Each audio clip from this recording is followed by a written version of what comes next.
Muito boa noite a todos. Que a paz do nosso Mestre Jesus seja sempre em nossos corações. Eu gostaria, inicialmente, de agradecer ao Zé Lúcio pelo convite de participar desse projeto, que ele já deve ter apresentado aqui umas 15 vezes, só esse mês, onde ele musicou as parábolas do Cristo. E coube para mim, nessa noite, reflexionar sobre a parábola do filho pródigo. E, antes de apresentar a música, para que a gente possa dar início, eu queria registrar que eu dedico essa palestra de hoje ao meu papai, que se estivesse na terra estaria fazendo 89 anos. Então que ele receba o meu beijo, meu abraço de muita saudade.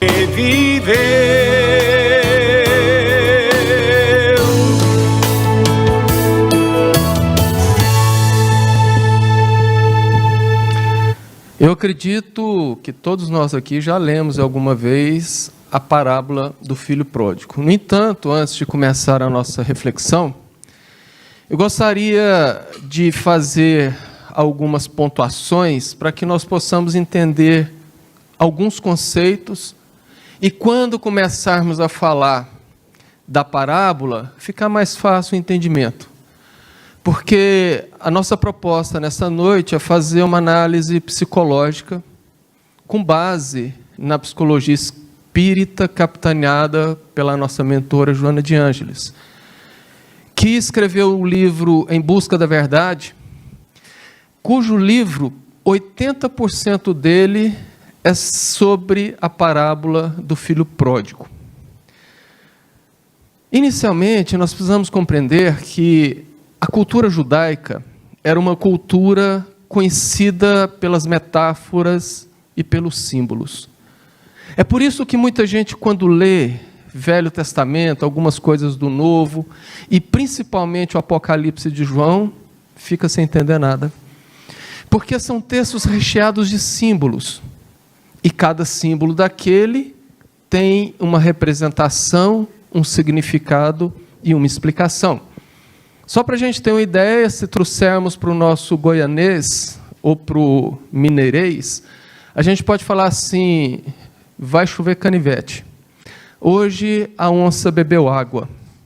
Então é mais ou menos assim que eles têm até hoje na sua cultura um modo de falar. E isso facilitou muito a fixação por parte de Jesus da Boa Nova. Porque Jesus precisava chegar e trazer uma mensagem que fosse clara a todo o povo, e quando eu falo povo, é toda a humanidade da terra, que fosse atemporal, ou seja, em qualquer etapa do tempo ela pudesse ser entendida, dada a sua profundidade. E na condição de maior psicoterapeuta que já existiu, Jesus se utilizou desses símbolos e dos arquétipos da época para imortalizar as suas propostas de bem-estar e saúde.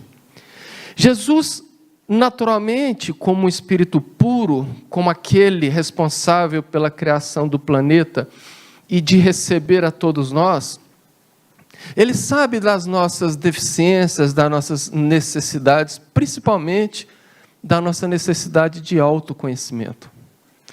Porque sim, quando nós observamos o caminhar da humanidade, desde a época de Jesus até hoje, moralmente falando, nós não evoluímos tanto quanto achamos. É por esse motivo que Jesus, lá no Sermão do Monte, orientou: e conheceis a verdade, e a verdade vos libertará. É claro que o contexto que ele colocou essa frase no Sermão do Monte era outro, mas serve para a nossa análise, porque o conhecimento da verdade passa pelo autoconhecimento.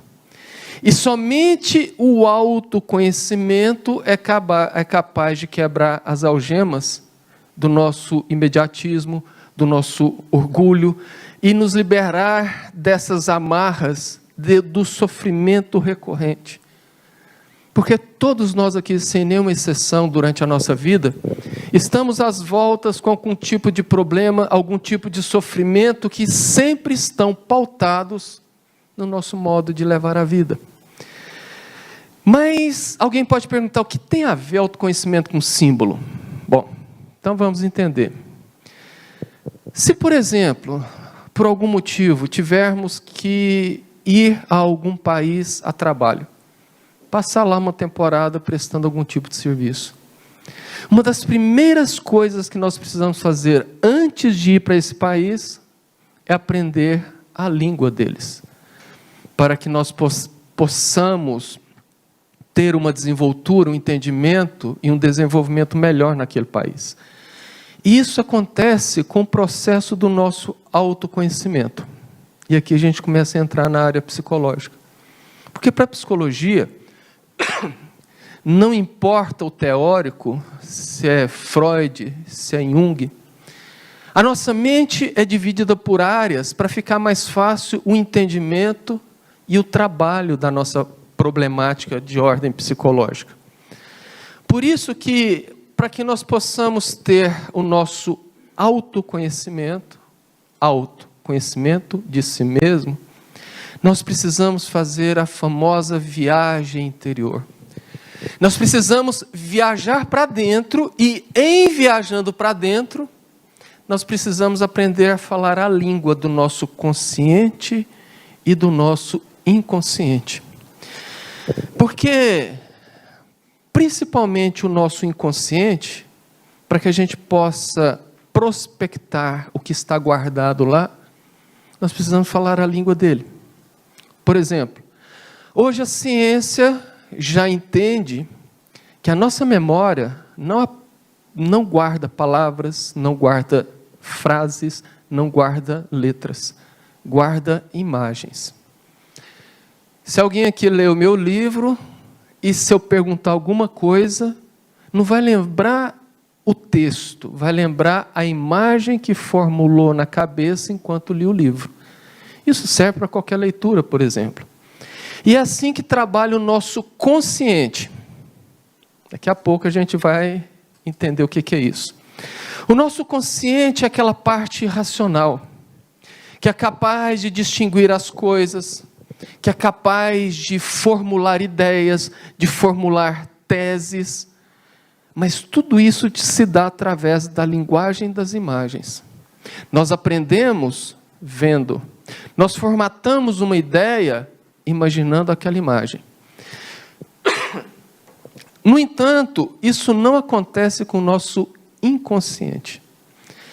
O nosso inconsciente fala a linguagem dos símbolos. E é interessante nós observarmos isso, porque a linguagem dos símbolos ela é mais complexa. Mas ela é mais complexa porque ela é de difícil identificação. Porque para lidar com as coisas do inconsciente, nós temos que fazer um trabalho quase que de detetive. Nós precisamos analisar, nós precisamos observar os significados e os porquês desses símbolos.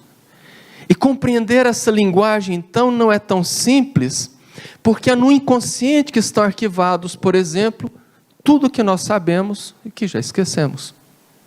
Quando nós lembramos que somos hoje uma personalidade formatada durante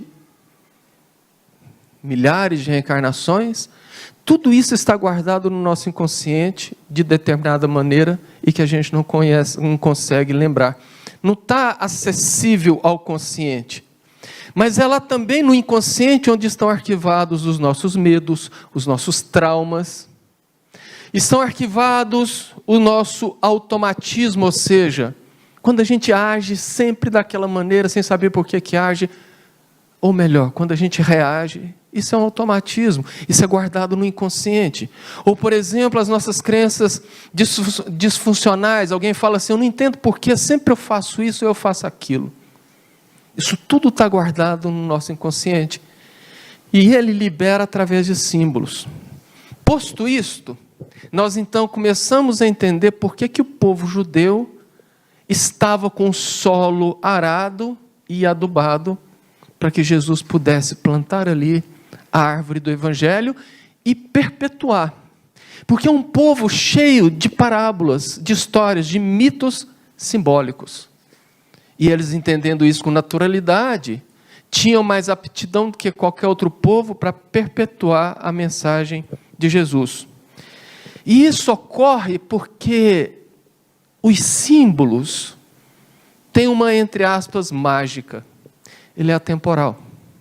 Quando nós, vamos colocar aqui numa linguagem simbólica, quando nós embalamos uma história, um mito, uma parábola com símbolos, qualquer lugar da história, qualquer momento da humanidade que aquela parábola ou aquela história for desembalada, ela vai ser compreendida segundo a maturidade espiritual de quem lê naquela época.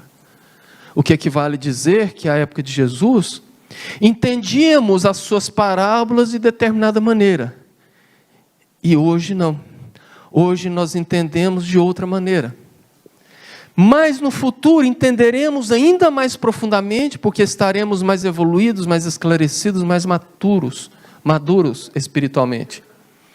E aqui explica uma passagem de Joana no livro Em Busca da Verdade, no capítulo 3, quando ela anota: durante muito tempo o Evangelho de Jesus recebeu interpretações doentias e perturbadoras, conforme o equilíbrio emocional e espiritual dos seus tradutores, teólogos e pastores, mais interessados em projetar a sombra em que debatiam do que as extraordinárias orientações de luz de que se revestia.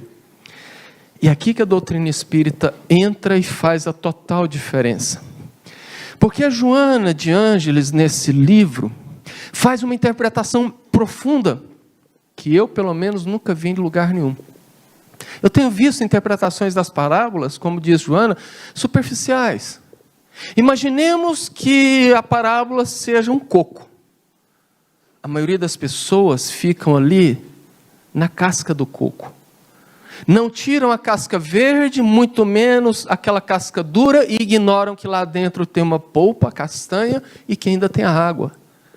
Joana vai no âmago e prospecta para nós uma análise que não tem como a gente falar aqui hoje. Então, por que você está aqui? Para resumir. Primeiro, porque o Zé Lúcio já tirou 15 minutos da palestra. Depois, porque realmente ela gastou quase 300 páginas de um livro reflexionando sobre isso. Não tem como, a não ser no seminário, nós tratarmos. É por isso que a gente vai falar de maneira ultra, mega, super resumida. E explica Joana de Ângeles. Narrando parábolas, Jesus facultava o acesso ao ignorado self, despertava-o de maneira hábil, embora simples, para que dominasse o ego, nada obstante as injunções perversas do seu tempo. O que é interessante é que quando a gente lê, principalmente existe um estigma entre os espíritas, que a leitura de Joana é muito difícil. E não é tão difícil. Nós precisamos entender o que ela fala. Nós precisamos aprender a linguagem que ela faz. É por isso que eu estou gastando esse tempo explicando, para a hora que entrar na parábola a gente entender facilmente. Joana, então, esclarece que Jesus falava em parábolas porque ele estava lidando com o nosso psique, ou a nossa psique, como queiram chamar. Ele não lidava com os valores sociais, econômicos, religiosos. Ele lidava com a nossa essência. Então vamos entender que linguagem psicológica é essa. Quando Joana fala que através das palavras Jesus atingiu o nosso self. Self é a essência, a totalidade do ser. Em outras palavras, self somos nós, os espíritos.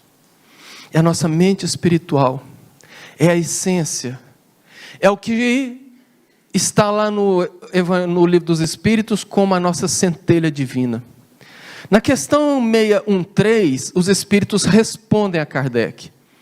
O homem possui sua própria alma ou espírito, a centelha divina que lhe confere o senso moral e um alcance intelectual de que carecem os animais. É nele o ser principal que preexiste e sobrevive ao corpo, conservando a sua individualidade. Esse é o self.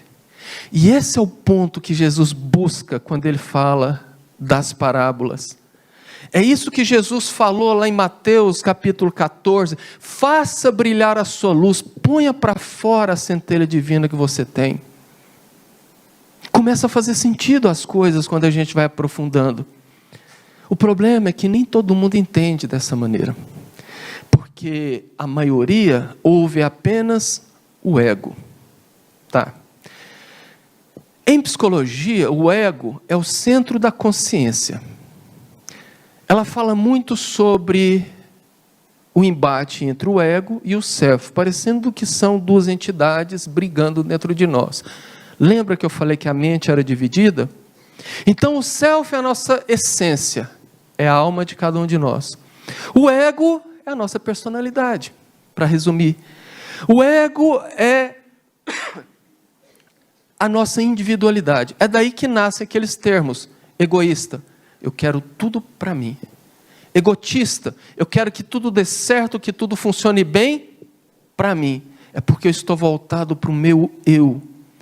É o ego que julga, é o ego que categoriza as coisas e as pessoas, é o ego que é racional apenas.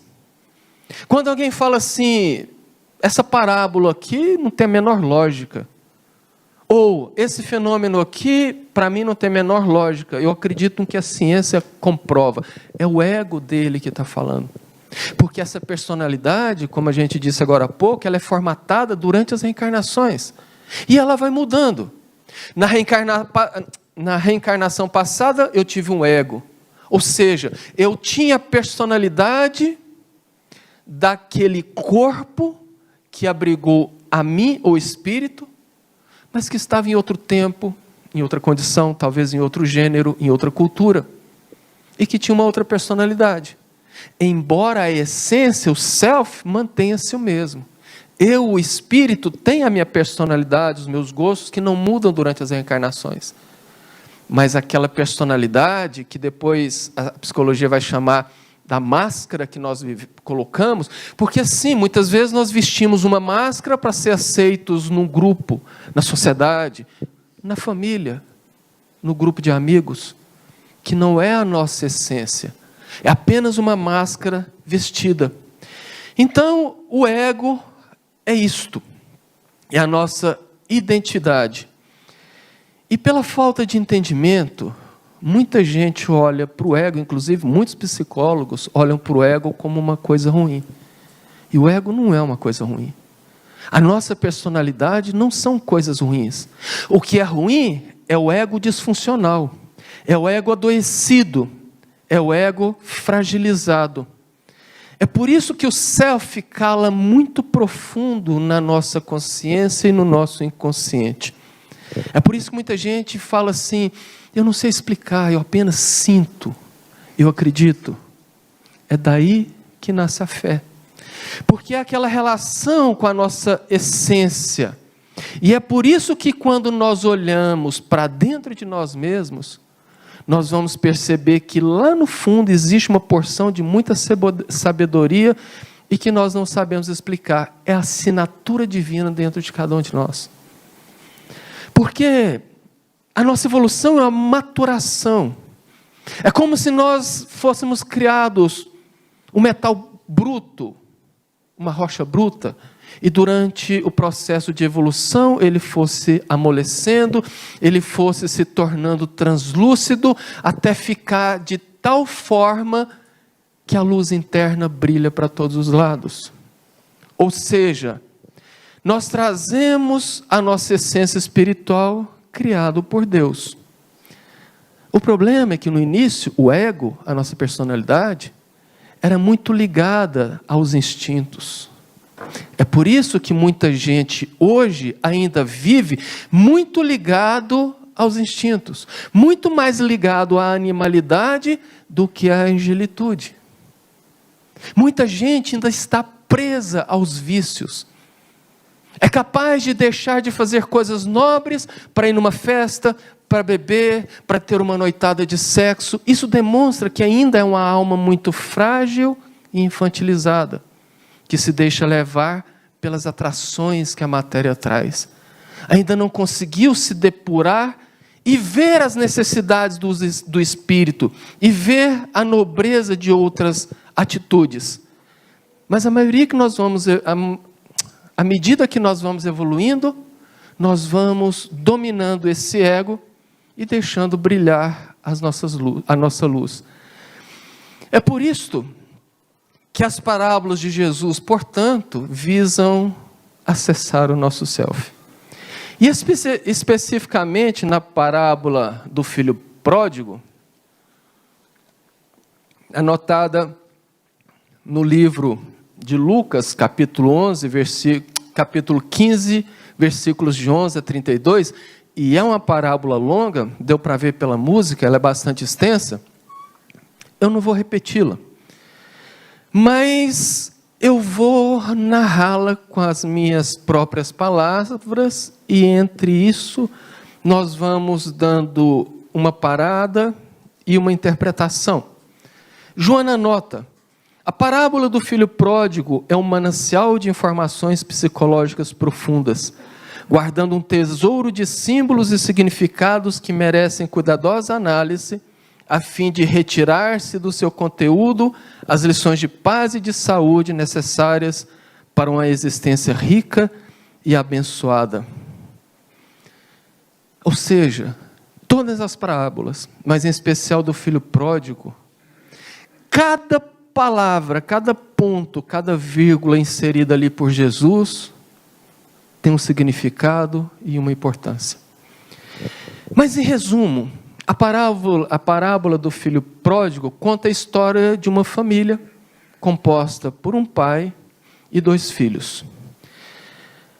A parábola então começa quando um dos 2 filhos, o mais novo, aborda o pai e, sentindo, segundo Joana, uma necessidade de ganhar o mundo, de experimentar coisas novas, de conhecer coisas diferentes, ele diz: pai, me dá a minha parte da herança. Eu quero sair, eu quero me afastar, eu quero ir para um lugar, porque eu preciso ter as minhas próprias experiências. E aqui a gente faz a primeira parada. Quantas vezes na vida nós mascaramos, lembra da máscara? As nossas necessidades sobre a justificativa que a gente tem que curtir a vida, tem que viver a vida, tem que aproveitar. Nós mascaramos as coisas necessárias em troca dessa porção do ego. E o pai não questiona, não fala nada, ele atende o pedido. Tudo bem, filho, o que é meu é teu. Toma a tua parte na herança. Vai viver as suas experiências próprias. E aqui Jesus já dá a primeira grande lição, que vale para os pais. Demonstrando que os pais não devem superproteger, engessar, guardar os filhos numa redoma, mas criá-los para o mundo. Permitir com que eles saiam, experimentem, conheçam, porque um dia os pais vão faltar. E nem todos os momentos da vida do filho os pais estarão juntos para dizer como que faz. Então o filho precisa aprender. Mas continuando, o filho então pega aquela pequena fortuna e sai e viaja para um país longínquo. Aqui, nós precisamos analisar 2 pontos fundamentais. É verdade que ele queria ganhar o mundo. É verdade que ele queria conhecer, ter novas experiências. É verdade que ele queria aprender, ser independente. Só que não. Essa fuga, segundo Joana, e ela anota, essa fuga poderia significar uma busca pelo crescimento se tivesse motivação nobre, como, por exemplo, diminuir a carga sobre o pai. Mas, na verdade, representa a tentativa de deixar para trás a origem desagradável, cortar laços com suas raízes existenciais. Ou seja, uma coisa é sair de casa, porque você quer ser independente, porque você quer aprender a fazer suas próprias escolhas, ser responsável por essas escolhas. Outra coisa é você querer abandonar o lar, as suas origens, para viver as delícias do mundo. Continua então a parábola, que o filho mais novo, chegando nesse país longínquo, ele literalmente cai na farra. Ele vai viver a volúpia e as experimentações, ele vai curtir tudo que a vida pode oferecer um pouco mais. E o dinheiro traz prazer, o prazer traz amigos.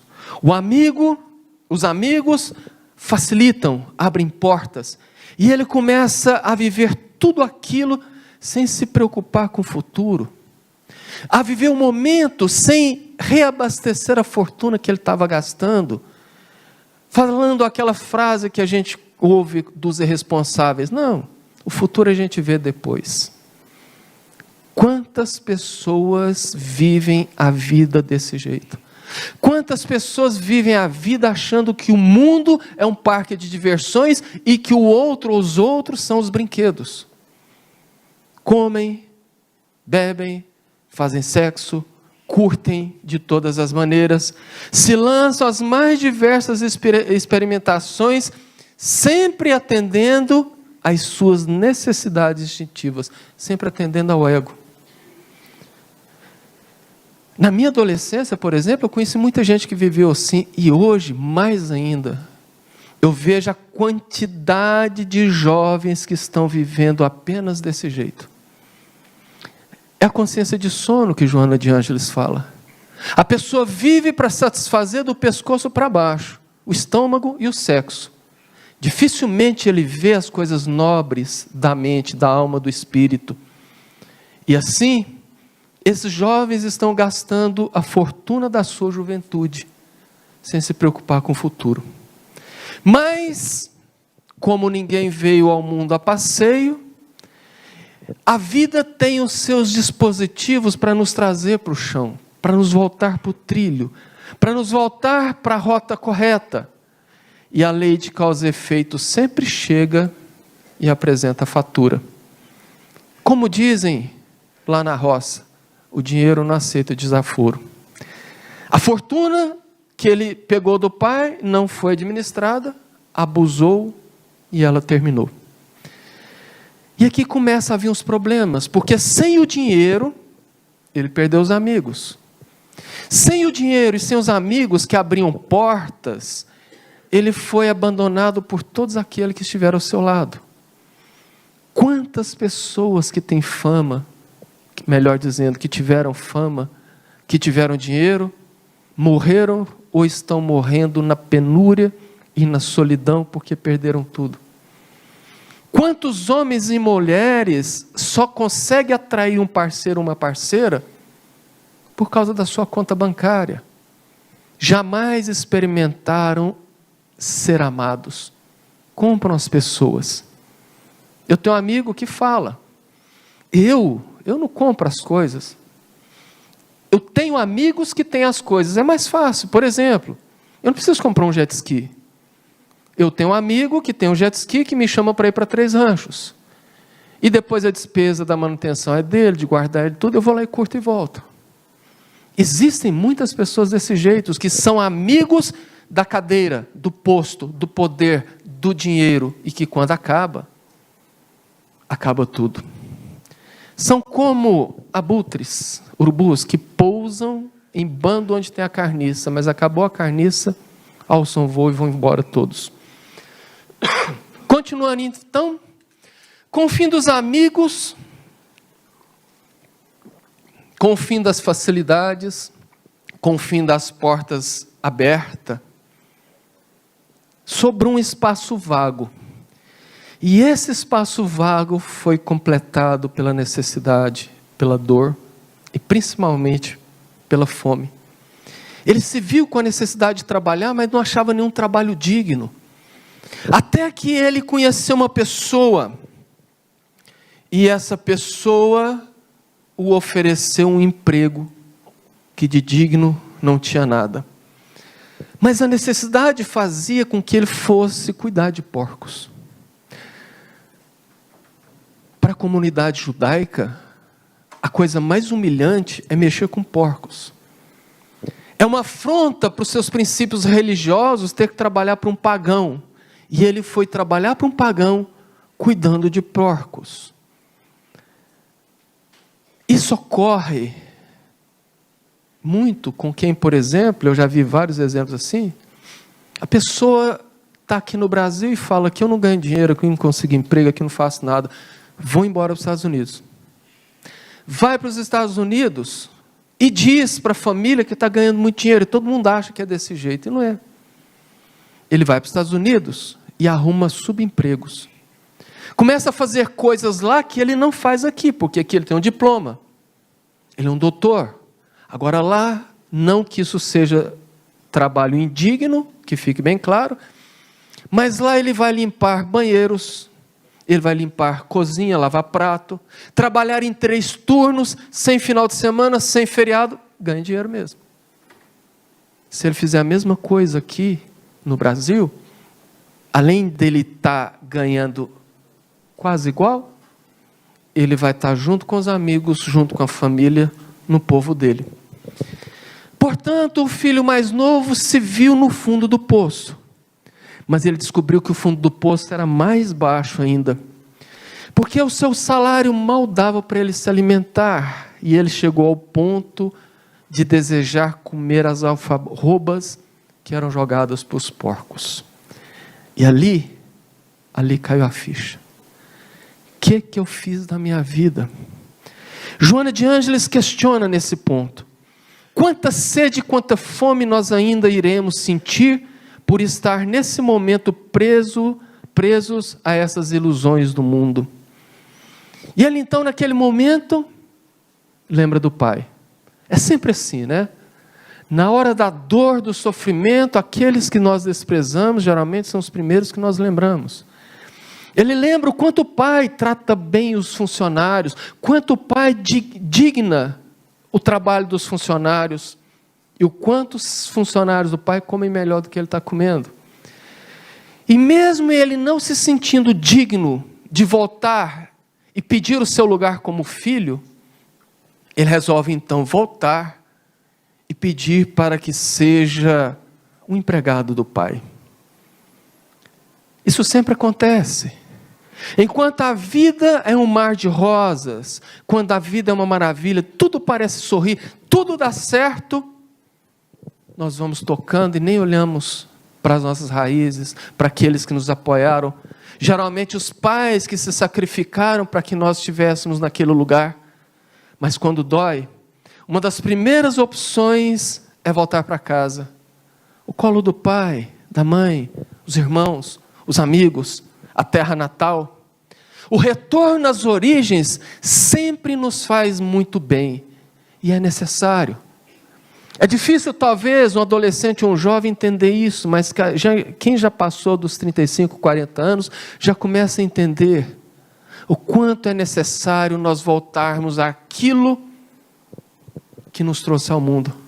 E Joana de Ângeles afirma que ninguém pode se autocompletar negando as suas origens. Nós temos a necessidade de retornar, de sermos gratos.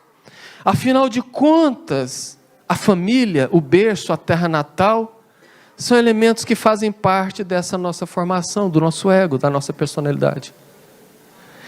Abandonar isso tudo é apagar uma história, é apagar a si próprio.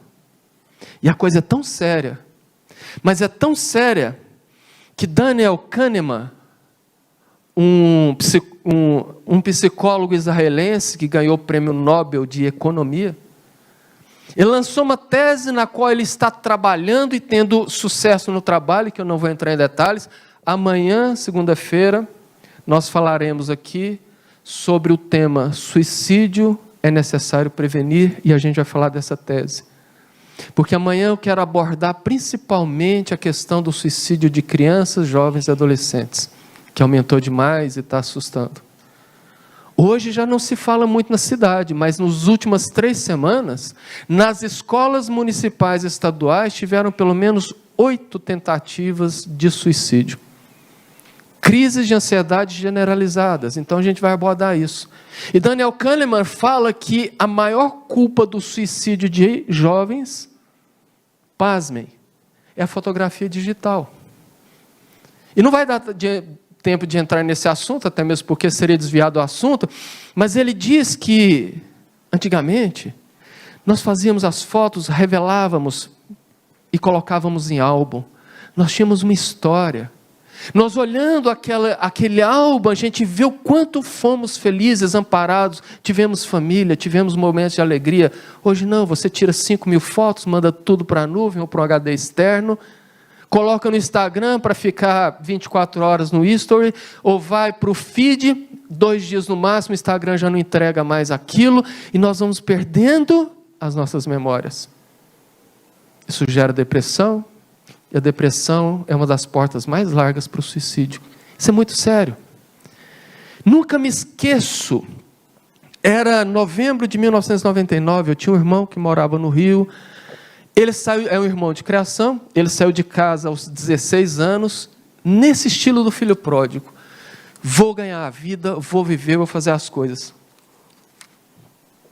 O tempo passa, ele vai para Goiânia, de Goiânia ele vai para Porto Velho, ele mexe com garimpo, ganha muito dinheiro, resolve passar o carnaval no Rio, que era o sonho dele, vai para o Rio de Janeiro, apaixona, volta para Porto Velho, vende tudo, vai para o Rio de Janeiro, é roubado, perde tudo. Ele tem uma história incrível. E eu fui para o Rio passar o Réveillon, virada do século, 99 para 2000. E no final de semana, que antecedia o Réveillon, ele falou, vamos ali comigo. Aí nós descemos do prédio, tinha um botequinho na esquina, ele pediu lá uma cerveja, eu pedi uma Coca-Cola, e nós ficamos conversando. Ele estava com 38 anos, chorou que nem criança, falando, Carvalho, o padrinho me cobrou muito, ele chamava meu pai de padrinho, porque ele era filho da minha tia irmã do meu pai, que tinha um problema mental, então quando ele nasceu, minha mãe pegou para criar.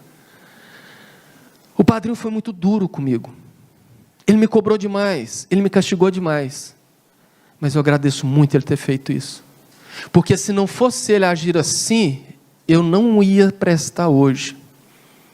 Eu tenho todas as más tendências dentro de mim, e eu só dei certo na vida. Ele era casado e tinha 3 filhas, muito bem criadas, e era um empresário de sucesso. Ele disse, mas eu já conversei com Leia, e daqui 3 ou 4 anos, nós vamos voltar para Jataí. Eu preciso voltar para casa, eu não aguento mais essa vida tumultuosa. E chorou. Passamos o Réveillon, vim embora, fevereiro, eu lembro direitinho, eu estava aqui na Goiás, perto da Paeta, meu pai me liga, onde você está? Vem aqui em casa, era um sábado de manhã. O Zé Carlos desencarnou, eu até assustei, o que foi? Desencarnou, não vou entrar no assunto porque a história vai muito longa, mas enfim, ele tem um infarto, um AVC, porque era sedentário, adorava beber, comia muito, e estava passando por um período de estresse, porque estava desfazendo a sociedade. Naquele dia ele tinha me falado, naquela época, 99, eu tenho 100 mil reais para receber do meu sócio, que é a parte da sociedade. Ele tinha os documentos todos com ele, a Léia não participava de nada, ele desencarnou, o sócio disse, ele tem 6 mil comigo, e não acha ruim não, que ainda vou pagar a cremação. Coisas de ser humano, mas continuando, Joana anota, deixando-se exaurir pelas ambições e prazeres, o leviano, chamou o rapaz de leviano, é surpreendido posteriormente pela solidão, a miséria econômica, a fuga dos comparsas que o exploraram, portanto os excessos que agora o deixaram desgastado, logo associado à culpa que o exproba, impondo-lhe reflexão, portanto retorno à segurança do lar que abandonou. E ele então faz o caminho de retorno. E Joana continua. Jesus deixa transparecer na expressiva parábola o caráter terapêutico quando o filho volta em busca da paz e da saúde, embora humilhado, mas certo de ser recebido. E como que ele chega em casa? Destroçado, maltrapilho, acabado. As suas roupas pareciam muito mais de um mendigo. Parêntese. Existe um quadro de Rembrandt, o pintor holandês, um dos maiores mestres da pintura mundial, que eu me lembro muito bem que deve ter sido 2013, 14, um ano depois que Divaldo lançou o livro Em Busca da Verdade. Ele saiu pelo Brasil fazendo um seminário sobre o livro, Parábola do Filho Pródigo, apresentando o quadro. E eu estava no Congresso Espírita em Goiânia quando ele apresentou. E é um quadro fenomenal. Entrem na internet, o Filho Pródigo de Rembrandt. Escreve Rembrandt, fala-se Rembrandt. Lá no quadro, o pai está de frente, o filho ajoelhado de costas para o observador, ele com as duas mãos nas costas do filho, e o quadro é recheado de símbolos que a sensibilidade do artista soube extrair da parábola e colocar no seu quadro. As duas mãos do pai, uma mão masculina, outra mão feminina, demonstrando a dureza, mas o afago, a maternidade, a sensibilidade. O filho de joelhos, com pés sem sandálias, ele fala sobre as sandálias. Por trás o rosto do irmão mais velho, obscuramente no meio de uma penumbra. Enfim, o quadro é belíssimo e traz uma série de simbolismos referente à parábola. Mas o pai, quando vê o filho chegando, o recebe com alegria. Corre de encontro com o filho, abraça o filho, e o filho, pai, eu não sou digno de ser seu filho, eu quero ser apenas um funcionário seu. O pai não aceita e restaura a dignidade dele. Chama os servos e diz: tragam um manto púrpura, que era o sinônimo da nobreza familiar. Coloquem no dedo dele o anel. Tragam sandálias novas, porque o meu filho que estava morto reviveu.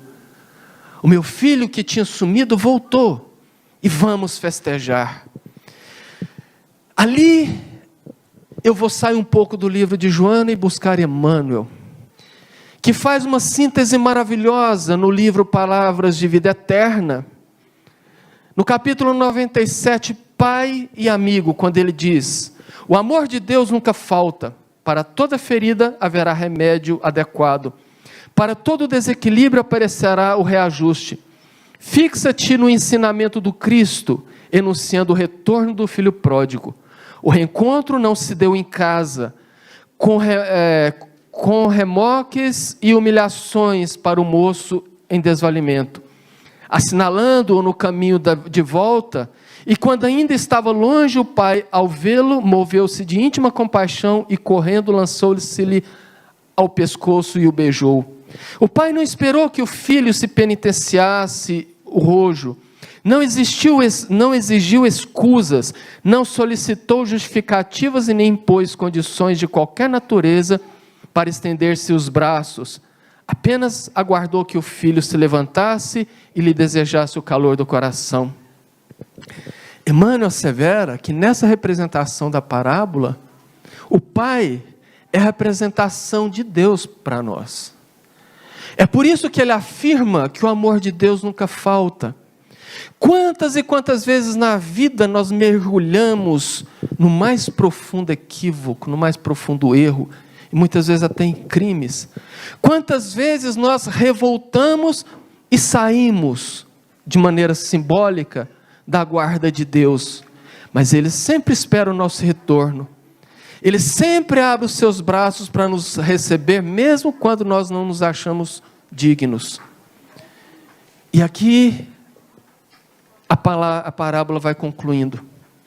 O irmão que estava no campo, chegando, viu a festa, chamou um servo e perguntou: o que está acontecendo ali? E o servo disse: Senhor, o seu irmão voltou. Seu pai mandou matar o novilho cevado, fazer uma festa. E ele então se indignou. E Joana anota: por sua vez a sombra cruel no irmão que ficou, dele fez um miserável que inveja a sorte do jovem despudorado, que tem ciúme da atenção que o pai lhe concerne, que se revolta dominado pelo conflito de inferioridade, pelas torturas do psiquismo. Ele então vai até o pai e reclama: pai, a vida inteira eu estive junto com você, a vida inteira eu estou te ajudando. O meu irmão pegou a metade da sua fortuna e foi gastar com orgias, acabou com tudo, e você faz uma festa para ele. Aí nós voltamos em Palavras de Vida Eterna, no capítulo 98, filho e censor. Emmanuel anota: na parábola do filho pródigo não encontramos somente o irmão que volta experiente e arrependido ao convívio do lar. Nela surge também o irmão corrento, mas egoísta, remoendo censura e reclamação. Ele observa a alegria paternal abraçando o irmão, recuperando, entretanto, reprova e confronta. É fiel aos serviços do pai, contudo, critica-lhe os gestos. Trabalha com ele, no entanto, anseia escravizá-lo aos seus próprios caprichos. Atende-lhes aos interesses, vigiando-lhe o pão e a prata. Guarda a lealdade, mergulhando-se na ideia de evidência e de herança. Se o coração paterno demonstra grandeza de sentimento, explode em ciúme e queixa. Deseja o pai somente para si, a fazenda e o direito, o equilíbrio e a tranquilidade somente para si. E o pai, naquele momento, com amorosidade, simplesmente responde: meu filho, o que é meu é teu também. Vamos comemorar, porque o seu irmão que estava morto retornou. Cada palavra dessa parábola, como eu disse, tem um significado muito profundo. Quando Jesus diz, por exemplo, que o irmão estava no campo e retornou, significa que o irmão, naquele momento, não estava conectado com Deus. Ele vivia uma vida simplesmente voltada para os seus interesses. Que ele foi convidado a entrar na festa, mas ele se recusou pelo orgulho ferido. É por isso que Emmanuel termina essa parte dizendo: não te encarceres na vaidade de ser bom. Não te esqueças, em circunstância alguma, de que Deus é Pai de todos, e se Ele te ajudou para estardes com Ele, era para que estejas com Ele, ajudando os outros. O que o pai faz então, é trazer os filhos para debaixo da asa dele. Através da sua amorosidade, ele tenta reconciliar os dois filhos, as duas personalidades. Enfim, para terminar, a parábola do filho pródigo nos expõe 2 pontos. O primeiro ponto, um dos principais, é a nossa relação com Deus. Por diversas vezes, como eu disse, na vida, nós podemos nos reconhecer com um dos comportamentos dos filhos. Essa parábola fala de nós todos. Nesse e em outros momentos que nós vivemos as nossas vidas, porque ela fala das nossas infantilidades espirituais, ela fala das nossas fragilidades morais, e que nós estamos na vida vivendo de maneira muito imprevidente, muito instintiva. Mas nós temos um Criador. O convite para a volta ao lar é justamente a esperança que Deus espera por nós, mesmo achando que nós não merecemos. Enfim, Deus estará sempre aguardando o nosso retorno. E o segundo ponto, para terminar, a parábola relata que a psicologia espírita chama de jornada heróica do espírito, que é o processo de desenvolvimento na transformação do ser. Ela demonstra o caminho pedregoso que nós podemos traçar durante a vida quando optamos apenas pelas coisas prazerosas. A parábola fala a relação entre o que se deseja e o que se busca, mas também do preço que se paga por ser escravo do ego. Segundo Carl Gustav Jung, criador da psicologia analítica, esse processo chama-se individuação. E Joana anota: há nesse conflito o mundo do pai, o mundo do filho e o mundo do irmão, em forma de sombras perturbadoras, efeito da fissura da psique em relação ao ego. Essa fuga para um paraíso estrangeiro e longínquo seria uma arquetípica busca do princípio da individuação. A viagem para longe é uma busca arquetípica do heroísmo, de conquista e conhecimento profundos. Processo de individuação é o nosso autoconhecimento. É o nosso amadurecimento como ser. Para que nós possamos saber diferenciar o que somos nós, essência, do que somos nós, ego, personalidade. O que é nosso, essência, o que é influência do grupo que vivemos, dos amigos, das ideologias propostas, da sociedade, da cultura, da moda. É assim que nós vamos nos conhecendo, porque sim, nós somos todos influenciados pelo mundo que nós vivemos. É como que se em cada existência, ou cada experimentação dessa existência, passássemos uma demão de tinta. Imagina que essa parede é a nossa personalidade. Cada experiência é uma demão de tinta. Cada experiência é uma demão de tinta. E vai tendo tantas camadas que nós nos perdemos. Então o trabalho do autoconhecimento é raspar essas camadas, para que a gente possa ver o que tem lá dentro na essência, e assim nós podemos chegar até o Pai. Eu agradeço pela paciência, eu sei que isso aqui não foi muito fácil, mas eu convido a estudarmos o livro de Joana. Eu convido a estudarmos as parábolas de Jesus, mas para isso nós precisamos nos inteirar daquela essência, porque está ali o manual de instruções para a nossa vida, para que a gente seja realmente muito feliz. Que tenhamos todos uma excelente semana e que Jesus nos abençoe. Obrigado.